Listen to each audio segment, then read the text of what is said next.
بسم اللہ الرحمن الرحیم۔ شروع اللہ کے نام سے جو بڑا مہربان نہایت رحم والا ہے۔ السلام علیکم۔ آج ہم کلاس سیکنڈ ایئر کے مطالعہ پاکستان کا چیپٹر نمبر 1 پڑھیں گے، جس کا نام ہے اسلامی جمہوریہ پاکستان کا قیام۔ ہمارا آج کا ٹاپک ہے مسلم لیگ کا قیام۔ ہم پڑھیں گے کانگریس کی مسلم دشمنی۔ 1885 میں انڈین نیشنل کانگریس کے نام سے ایک سیاسی تنظیم کی بنیاد رکھی گئی۔ اگرچہ کانگریس ہندوستان کے تمام لوگوں کی نمائندگی کا دعویٰ کرتی تھی، مگر اس پر شروع سے ہی ہندو انتہا پسندوں کا غلبہ رہا اور اس کی پالیسیاں مسلمانوں کے مفادات کے سراسر منافی تھیں۔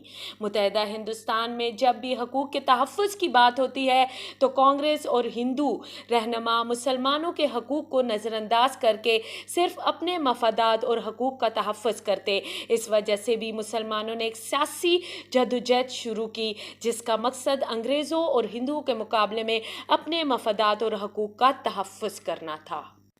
جب 1906 میں کانگریس نے ہندوستان میں مغربی جمہوریت قائم کرنے کا مطالبہ کیا تو مسلمانوں کے ایک وفد نے مسلمانوں کے لیے جداگانہ طریقہ انتخاب کا مطالبہ کیا تاکہ مسلمان اپنے نمائندے خود منتخب کر سکیں، مگر کانگریس اور دیگر ہندو تنظیموں نے مسلمانوں کے اس مطالبے کی سخت مخالفت کی۔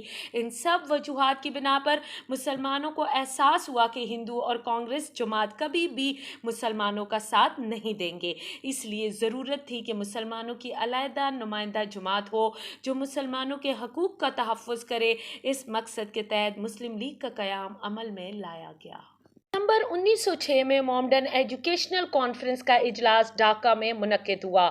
چونکہ یہ ایک غیر سیاسی ادارہ تھا، سر سید احمد خان نے اس کے اجلاسوں میں سیاسی معاملات زیر بحث لانے کو سختی سے منع کیا تھا، لہذا موجودہ مسلمان سیاسی جماعت کا قیام عمل میں لانے کے لیے کانفرنس کے باقاعدہ اجلاس کے فوراً بعد ایک غیر رسمی اجلاس منعقد کیا گیا جس کی صدارت نواب وقار الملک نے کی۔ انہوں نے اپنے صدارتی خطبے میں کہا کہ مسلمانوں کے لیے ضروری ہے کہ وہ اپنے سیاسی حقوق کے تحفظ کے لیے ایک الگ سیاسی جماعت قائم کریں۔ صدارتی خطبے کے بعد اجلاس میں ایک قرارداد پیش کی گئی جس کے تحت آل انڈیا مسلم لیگ کے نام سے مسلم سیاسی جماعت کا قیام عمل میں لایا گیا۔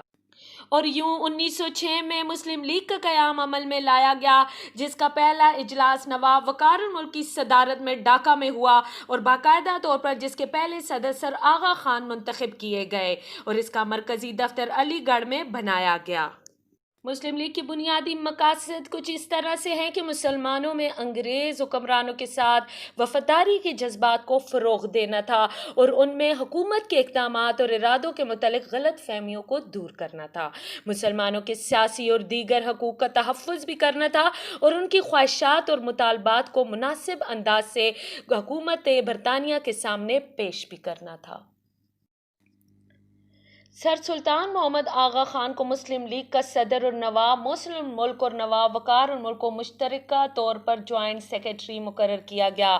مسلمان رہنماؤں کی کوشش سے کچھ ہی عرصے میں مسلم لیگ مسلمانوں کی نمائندہ سیاسی جماعت کے طور پر ابھری اور قائد اعظم کی مسلم لیگ میں شمولیت کے بعد اس کی مقبولیت میں اور بھی اضافہ ہوا۔